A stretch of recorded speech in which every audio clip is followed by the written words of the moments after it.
Because right now, Britain is a joke, and it has been for some time. I want the British government to put the British people at the top of the agenda. Yeah! We should make no apologies for that. Learn from Trump. Let's be unapologetically patriotic. Slash tax across the board. Enforce the border. Deport those with no right to be here. Accept biological reality. Fight back against wokery. Bulldoze nonsensical foreign aid. Eradicate DEI. Deliver sensible infrastructure. Carpet bomb public sector waste. Brutally crack down on crime. And plenty more. Let's make Great Britain great again. Thank you.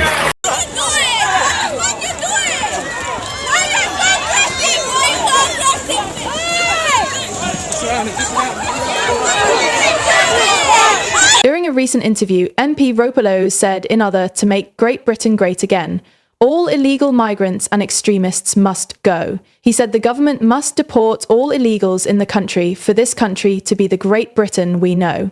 Have a watch. They have to go. They're here illegally. By very definition of the fact, they have come here illegally. They should be detained and they should be deported. Hello, sir, you're all right. And then he grabbed him. So he said, hello, sir, you're all right, and then just bundled him. Later, he was asked why his party leader said in one interview that it's impossible to deport all illegal migrants, whether he agrees or not. He answered saying that is the party's leader's opinion, but he disagrees with him on that, and to him, deportation of illegals in Britain is the solution. Nigel Farage seemed to set his face against that in one interview he did recently, when he did it, so you're not for mass deportations, and he said, no, I'm not going down that route. But this is deportations of illegal I'm talking about that, migrants. Right. So I'm giving you my opinion. Right, okay. I mean, whatever Nigel's opinion is his opinion. We're a band of five merry men, and we have our own opinions. Yeah. I have different opinions to Nigel on devolution. I would reverse devolution. I think devolution was a very bad thing. I think the Senate and the Scottish government is basically, that's running a fraud funded by the British taxpayers through the Barnett formula. Yeah.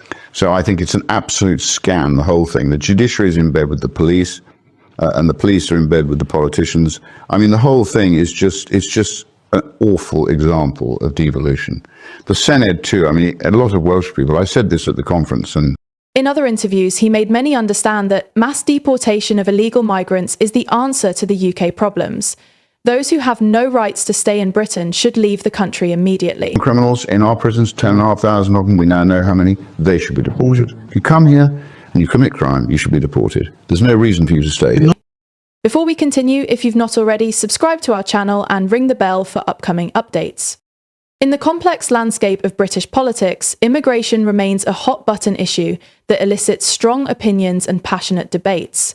Recently, MP Rupert Lowe ignited the conversation by asserting that for Great Britain to reclaim its former stature, a definitive action must be taken against illegal migrants and extremists residing in the country. His firm stance that all illegal immigrants must be deported has reignited discussions about immigration policies, national identity and security in the UK. In a candid interview, Rupert Lowe articulated his views on immigration with unwavering conviction. He firmly stated, to make Great Britain great again, all illegal migrants and extremists must go. This declaration isn't merely a slogan for Lowe.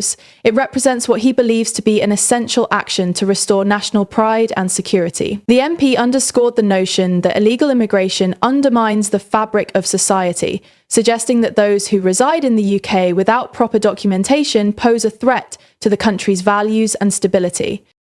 When prompted about his party leader's contrary stance, who claimed during an interview that it's impossible to deport all illegal migrants, Lowe did not shy away from expressing his disagreement. He clarified, that is the party leader's opinion, but I disagree with him on that.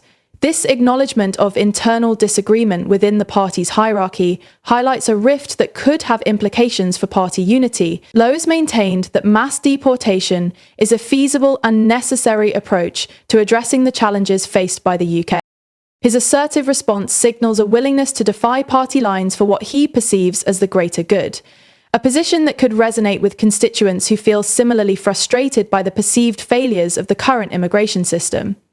In a political climate where migration policies have become increasingly polarised, Lowe's comments reflect a populist approach aimed at garnering support from voters concerned about national security and social cohesion. Rupert Lowe argues that mass deportation of illegal migrants is the key answer to Britain's myriad problems, positing that individuals without the right to remain in the UK should leave the country immediately. This proposition raises significant questions regarding feasibility, ethics, and the practical implications of such a sweeping policy change.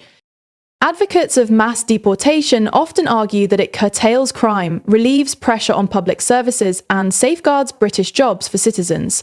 Lowe echoed these sentiments, suggesting that removing those deemed illegal would restore a sense of order and safety in society. However, the questions surrounding the practicality of such measures are manifold. Could the government realistically deport all illegal migrants? Would such actions comply with international laws on human rights and asylum? Critics of mass deportation argue that such policies not only disrupt communities, but also fail to address the root causes of migration, such as war, poverty, and persecution. The emotional and human toll on families and communities cannot be overlooked, as many undocumented individuals contribute positively to society and find themselves in precarious situations. To better understand the undercurrent of Lowe's statement, it's vital to explore the historical context of immigration in the United Kingdom. The UK has long been a destination for immigrants, drawn by the promise of security, opportunity, and a better life. Over the decades, migration patterns have evolved, influenced by global events, economic shifts, and social changes. The post-World War II period marked a significant influx of immigrants from former colonies, contributing to the nation's diversity and economic reconstruction. However, the late 20th and early 21st centuries have also seen a rise in anti-immigrant sentiment, fueled by debates over sovereignty, national identity, and economic competition. Events such as the Brexit referendum further complicate the conversation, with many voters expressing a desire for stricter immigration control. MP Rupert Lowe's position on illegal immigration represents a broader trend in UK politics, where populist sentiments are increasingly driving the agenda.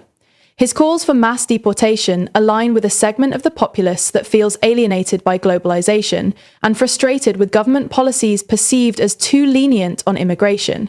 This sentiment is not confined to Lowe's party. It resonates across various political factions, prompting leaders to reevaluate their platforms concerning immigration. As the government grapples with how to articulate a coherent and effective immigration strategy, voices like Lowe's serve as a reminder of the urgent demand for change. However, as public sentiment shifts, so too must the response from politicians. The rhetoric of deportation may rally some voters, but it risks alienating others who prioritize compassion, integration, and multiculturalism. Ethical and practical implications.